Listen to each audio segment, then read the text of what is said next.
All right, Mark. So this weekend I was at NSA Colorado doing live coaching, Sweet. and you and I were at NSA Kansas City virtually doing live coaching.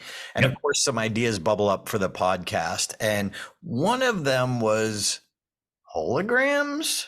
What? Anyone can give a presentation. Few deliver unforgettable presentations.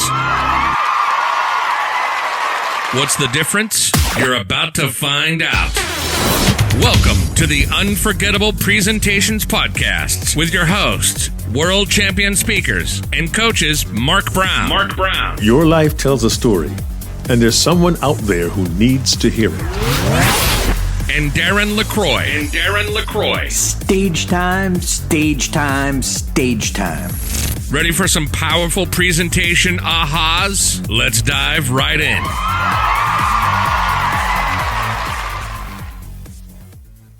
All right, Mark, as he said, let's dive right in. In.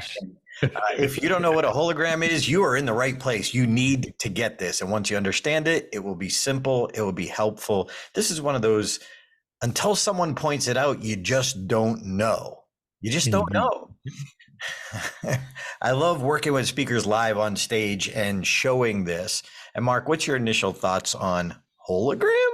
Yeah, I know. Well, first of all, I think for those who may be new to our podcast, a couple of definitions. One, you said NSA, that's National Speakers Association. We have chapters all over the country, and you and I have been teaching for many, many years at these chapters. And the holograms, you may think, hologram, is that like some AI high-tech, woo-woo stuff? No, and I did say stuff. Please forgive me, Patricia Fripp. No, it isn't the image that stands beside you. Beam me up, Scotty, and that can no. The hologram really represents. It's a powerful tool for creating an experience for the audience to see characters and to see scenes much more clearly and much more vividly. Was that a clear definition? I'm not so sure, Darren. I don't know. We need a hologram to figure it out. Well, what's fascinating is holograms happen in the mind of your audience, whether you're aware of it or not. If you're not aware, they're happening. And that's why we can confuse our audience unintentionally. Unintentionally. And you may have heard this story before. If you're new to the podcast, you've never heard this story before. But we had one of the coaching clients, one of our VIPs at one of our events. He did this powerful scene where he knelt at the casket of his uncle. And he told these powerful last words to his uncle. And it was good. It was really good. And then he stood up and he walked away from that scene. Now picture from the audience viewpoint. He knelt down. In their mind, there was a coffin there. It was quiet. You could hear a pin drop and they saw the scene. And that's what we're trying to say, that people see the scene. The better we paint it, the more likely they are to go with us in the story. But whether he painted it well or not, they saw the coffin. And then he walks over to the other side of the stage, and then he talks about, they really wanted to celebrate their uncle's life rather than mourn his death. And so the way they chose to do that, one of his favorite things was going on a picnic. So then he walks back to the same spot and lays out a picnic blanket. Right in the same spot. Visualize that, friends. Visualize that. Yeah. And when I did this at NSA Colorado, like a third of the audience was like, ooh. Instant reaction, right? Yeah. And what's cool is they got it. They understood. If you're not familiar with holograms, think Princess Leia, R2-D2 for our Star Wars fans. It's a visual that's not really there, but in the audience's mind, it's there. So they see the scene. It's vivid. The better we paint it, the more vivid it is. So this person knelt at the casket, left the scene, came to a new scene in his mind, but into the audience because there was a hologram, and that section of the stage He spread out the blanket on top of the coffin. They're going to have a picnic on top of a coffin. Oh, there's an issue there. Now, look, to this presenter's defense, he didn't know. That's our job as coaches. Before I figured this out, I didn't know. So for you and I, whenever we have a vivid scene, especially if it's emotional, good or bad, we need to be aware and we need to plot it out, because the scenes should be in various logical different places on the stage. So if there's a timeline, we need to think of past, present, future. We need to go to audience left, our right for the past, and then vice versa. So we have to actually think like an aerobics instructor. So look, this would tell the same exact story. Put those two holograms, those two scenes in different places, it's good. Especially if the casket is to the far speaker right, audience left. Past. Now that's the past. Now we move over to the picnic, the future. We're looking at the future. Now, here's the cool part. You can point back to that place on stage where the casket was. You don't even have to go over there. If you're referencing back to that, now you can just point to that area on the stage. If you've seen my championship speech at the beginning, I fall straight towards the audience. So if you're watching the YouTube version, I'm having a visual here. If you're listening online, I fall center stage towards the audience. So there is, in the audience's mind, a hologram, not sure how you pronounce it. Every time I do it on hologram is fine. Hologram is fine. I get corrected every time. I almost do it now just to have people correct me. So there you go. Makes an audience interaction. But when I stood up, if you go back and watch the video, you can find it on YouTube, and I go back and I stand up, I step away from the hologram, and I point down to the hologram. So in the audience's mind, it is super clear what's going on. Now, later in my speech, I talked about my subway failure, and I financially fell on my face.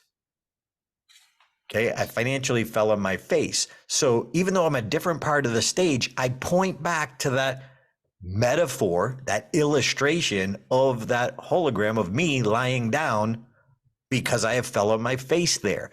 In the audience's mind, for the rest of your presentation, if you develop a vivid scene, there's a hologram there. You and I need to work around that. We need to be aware of that. Mark? Yes, and in addition, I'm going to trust that our listeners and viewers are skilled and adept of telling stories so powerfully, so vividly that the audience can visualize. Part of the work of preparing and presenting using holograms is for you to decide, or to be very clear in your mind, what are the vivid stories, the vivid images, the vivid conversations, the emotional moments that take place in the presentation. Where are they best suited on the stage for the audience to see it, to feel it, to experience it? This takes some work. This takes some planning. What will they see? How will they feel when I stand at that location? Choose that carefully, and remember, when you plot your holograms out, you decide, I choose that location for a reason and for an emotional response. The concept of holograms is not purely visual. You have the opportunity here to emotionally impact your audience as well. That's one deeper meaning and value of holograms, which may be unfamiliar to some who are watching or listening to today. But having an understanding of the emotional impact of a scene and where that scene takes place, you could go on an emotional roller coaster. But once you point back to that location or revisit that location, if you have done all of these steps well, the audience's emotion is then connected. It goes deeper than just the visual. It is the emotional, it is the experiential value. Yeah, experiential value. Take that to the bank. I love the idea. I remember hearing the story behind the story of Ed Tate in his championship speech that he literally plotted out. He took tiny little ink dots. He went up on stage the night before, because when you're practicing, you're maybe in your living room or maybe you're in a small meeting room. Well, you get to the championship and it's a gigundous stage. So you've got to almost extrapolate. There's my word of the day, Mark. All right. Extrapolate, 4 syllables. You're doing well. You extrapolate and expand it. So this gave him a little area that for him, the food court, one scene. For him, getting the ticket from the officer, one scene. For him, the ticket agent, and then the gate agent. So he had specific scenes. So we had to know where he was. He established them, but then he could go back to that area and we knew exactly where he was. 99% of what we coach is clarity, clarity, clarity. And, I know for a while, for a couple of years, we would make reference to Toastmasters World Champion speeches. And the talks we reference are from individuals who have gone on beyond Toastmasters to have very successful professional careers as well. But perhaps you don't know much about Toastmasters. You're new and you want to be more involved in what professionals, quote unquote, are doing. But if you look at a skilled, experienced professional presenter, a master storyteller, people like Mark Sharonbrock, when they tell a story, they take you to a location. You almost are physically there. And they use the concept of stageology and the use of holograms to anchor what's happening in each scene. And the very skilled presenters also include the layer of character, where one character's voice is different, the rate of speech is different, the volume is different, the pace is different. They include all of these. So again, it's not just where we see that scene take place visually, it is the experience of doing this well. And I would challenge you to look at some of the speakers you admire, watch their storytelling, and see how they use the concept of the hologram to anchor scenes and to bring us into the moment. And Darren, it's funny, one of the most commonly used techniques when it comes to holograms is the concept of breaking the fourth wall and stepping out of a scene. I'm ahead of you by going here, but you have a background in some acting and drama, having done some comedy and having done some TV yourself. And some may ask, well, Darren, the actor, what in the world is the fourth wall? How would you respond to that question? Well, that's when you talk directly to the audience. As keynote speakers, we break the fourth wall all the time. Correct. The challenge is, and Mark, I was going to reference that because one of the people I was coaching in Denver this weekend did exactly that. Picture this, when you're in the scene, picture you're standing in a hula hoop. There is no audience while you're in the scene.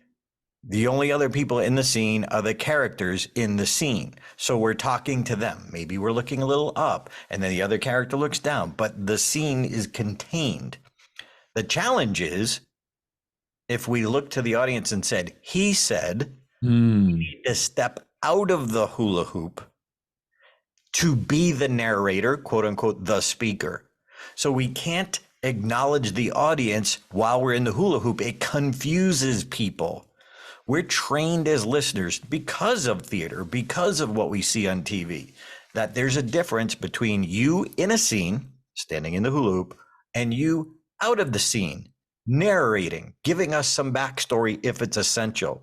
So the person I was coaching this weekend, she was looking out a window and then she scanned the audience and it was like a dramatic scene. She was choked up and crying and struggling.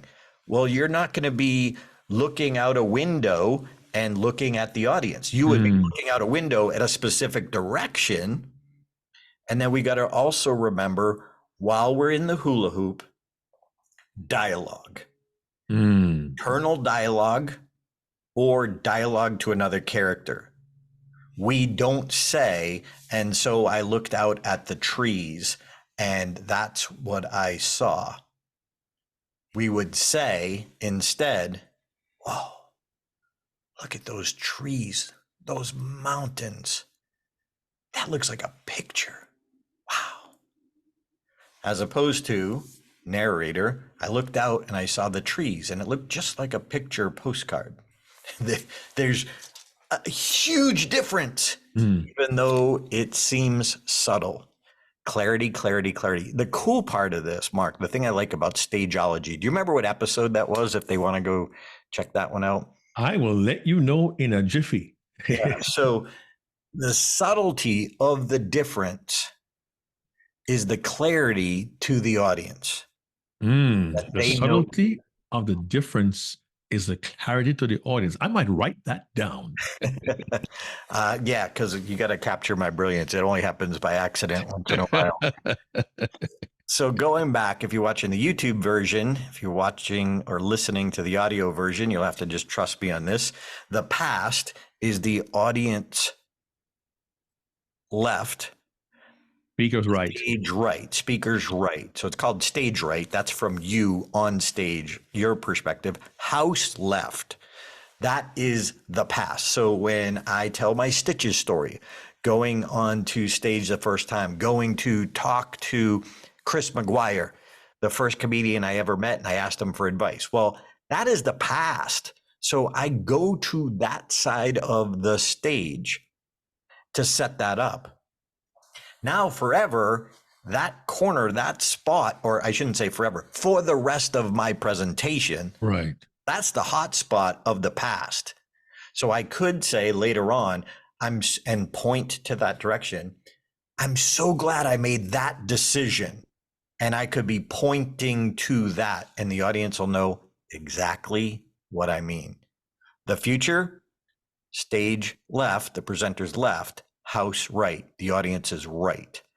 That is the future. And we've got to place, choreograph almost like Ed did with his tiny little dots, that here's the place I go and stand here and tell that story.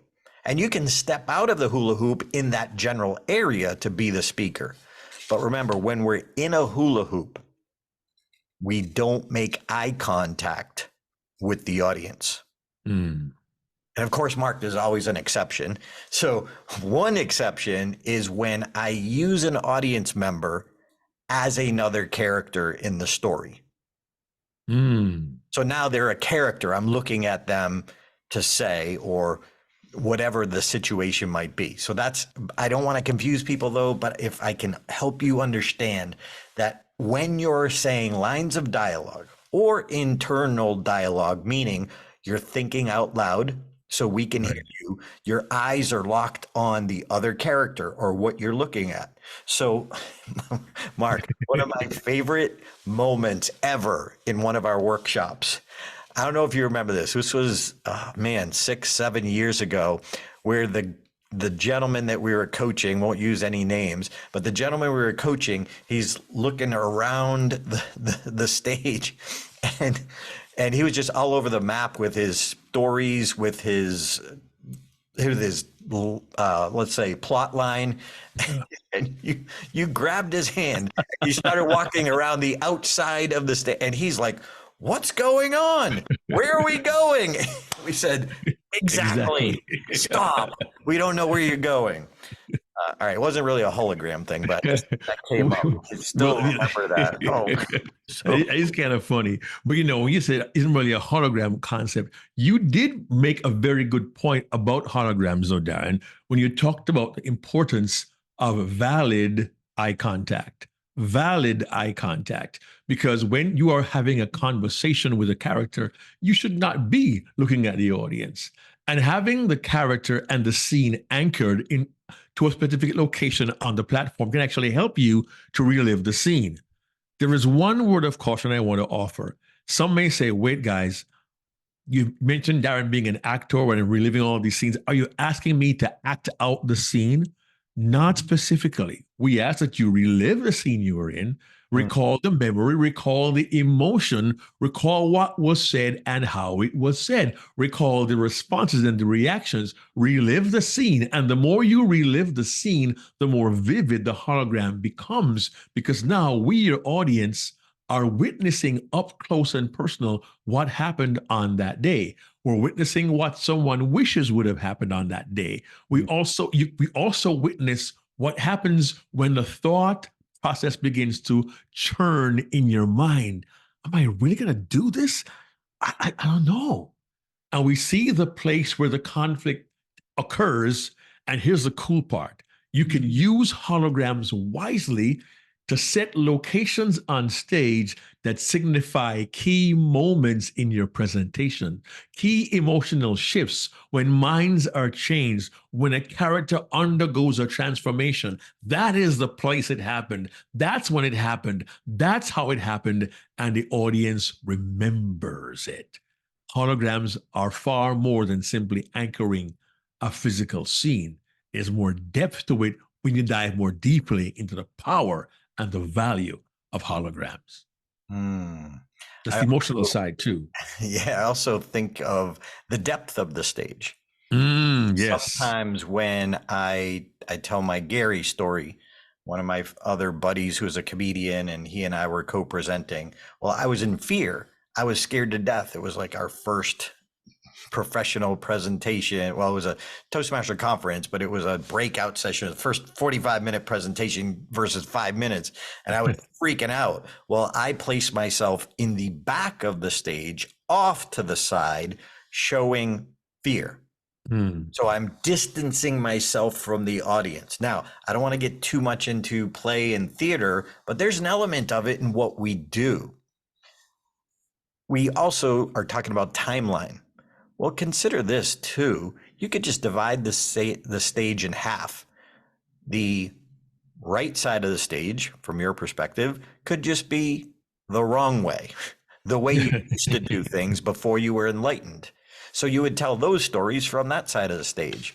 And then you would move over to the other side of the stage once you were enlightened, once you did have the insights from your guru, and then tell that story from the other side of the stage. Now the audience has seen, okay, before and after.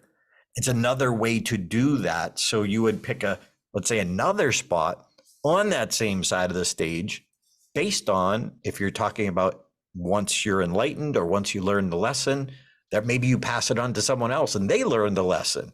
Well, that would be from the left side of the stage, your perspective. So there are many ways to do this, but what the key to this podcast is to understand, when you're in stories, when you create stories, vivid stories, you are creating a scene.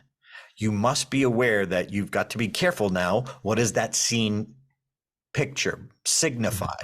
That we might not want to walk right through it. We want to, we don't want to walk through a coffin. You know? Right. We walk around it. We move in front of it. We get behind it. So just understand, in your audience's mind, whether you intend it or not, it's happening. We as professional presenters have to be aware of this. Yeah, and I really appreciate you mentioning, Darren, about where on stage. You mentioned depth of stage. Do I want to be behind, in front, alongside? I said this earlier and I say it again. Choosing where scenes take place, where particular props, where certain references occur, it's not a small matter. We're going to think this through, work on it, try it, test it, make mistakes, consult with those whom we trust, and see, does this make sense? Is it cohesive? Does it flow? Am I seeing past, present, future in the right way? Should I use more depth? Should I come all the way to the front of the stage? These are questions you have to ask and answer for yourself, and that will magnify the value and the impact of the holograms that you create to give your audience the experience of reliving the scenes, reliving the moment, experiencing the emotions, and being more clearly seeing the transformation that characters go through because of your holograms. And I'll leave you with this, my final thought. When you're in character, in your story, you're standing in the hula hoop. When you step out of the hula hoop, now you can make eye contact with the audience. Now you're the speaker. It's okay to narrate. But when you're in dialogue, think of, I'm inside the hula hoop. There is no audience. They're just watching me beyond the fourth wall. Mark Brown, take us home. Friends, there is so much power from using holograms. re-listen to this podcast. And also go back to episode 26 on Stageology. Listen to these two together. It will transform the way you use the stage and hopefully the way you tell your stories and transform your audiences. Darren, I want to ask our audience to join us next week because next week's going to be fun. Next week, we're going to look at congruence between words and actions. What? Join us inside the hologram next week. Hey there, this is Darren LaCroix. Thanks for checking out this podcast episode on YouTube. If you want all of them, not every one is on YouTube, check out your favorite podcast platform so you don't miss an episode. Keep being a sponge so you can be unforgettable. Check out StagetimeUniversity.com, where good presenters become unforgettable.